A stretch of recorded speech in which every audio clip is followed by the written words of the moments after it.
پاکستان اور افغانستان دو ہمسایہ ملک، ایک جیسی سرزمین، ایک سا مذہب، مگر درمیان میں عدم اعتماد کی ایک لمبی دیوار۔ سوال یہ ہے، جب زبان، ثقافت اور عقیدہ ایک سا ہے تو پھر دوری کیوں ہے؟ یہ قصہ شروع ہوتا ہے سن 1893 سے، جب برطانوی حکومت نے ڈیوڈ لائن معاہدے کے تحت برصغیر اور افغانستان کی سرحد طے کی۔ یہی لائن آج پاکستان اور افغانستان کے درمیان بین الاقوامی سرحد ہے، مگر افغان حکومت نے اسے کبھی دل سے تسلیم نہیں کیا۔ 1947 میں جب پاکستان وجود میں آیا تو افغانستان وہ واحد ملک تھا جس نے اقوام متحدہ میں پاکستان کی رکنیت کے خلاف ووٹ دیا تھا۔ یہ وہ لمحہ تھا جب دونوں ملکوں کے درمیان بد اعتمادی کی بنیاد رکھی گئی۔ سن 1969 میں جب سوویت یونین نے افغانستان پر چڑھائی کی تو پاکستان نے اپنے افغان بھائیوں کا بھرپور ساتھ دیا۔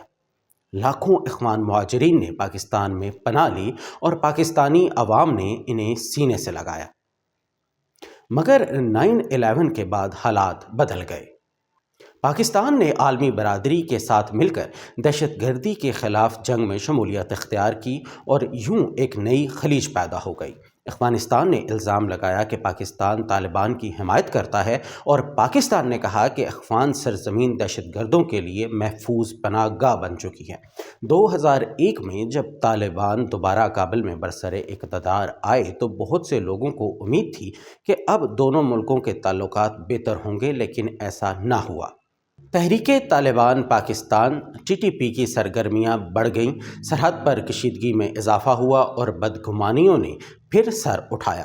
افغان حکومت نے پاکستان کی باڑ بندی پر اعتراض کیا، جبکہ پاکستان نے مطالبہ کیا کہ افغان سرزمین سے دہشت گردی روکی جائے، مگر یہ مکالمہ ابھی تک نتیجہ خیز ثابت نہیں ہوا۔ دونوں ملکوں کے درمیان اختلافات کی کئی تاریخی وجوہات ہیں۔ مثال کے طور پر ڈیوڈ لائن کا تنازع، پختونستان کا نعرہ، کابل دریا کے پانی کی تقسیم کا مسئلہ اور سب سے اہم بھارت کا کردار۔ بھارت نے ہمیشہ پاکستان اور افغانستان کے درمیان اختلافات سے فائدہ اٹھایا اور اپنے اثر و رسوخ کو بڑھایا۔ امن کا راستہ مشکل ضرور ہے، مگر ناممکن نہیں۔ اگر پاکستان اور افغانستان باہمی تعاون کا راستہ اپنائیں تو سرحدی تحفظ بہتر بنایا جا سکتا ہے، غیر قانونی تجارت اور دہشت گردی روکی جا سکتی ہے اور CPEC جیسے منصوبوں سے دونوں ممالک کی معیشت مضبوط ہو سکتی ہے۔ یہاں پاکستان کو چاہیے کہ وہ نہ صرف طالبان سے بلکہ تمام افغان گروہوں سے رابطے رکھے، اور افغانستان کو چاہیے کہ وہ اپنی سرزمین دہشت گردوں کے لیے بند کرے۔ پاکستان اور افغانستان ایک دوسرے کے سے الگ نہیں ہو سکتے، دونوں کی تقدیر ایک دوسرے سے جڑی ہے۔ اگر ایک ملک میں امن ہوگا تو دوسرے میں بھی خوشحالی آئے گی۔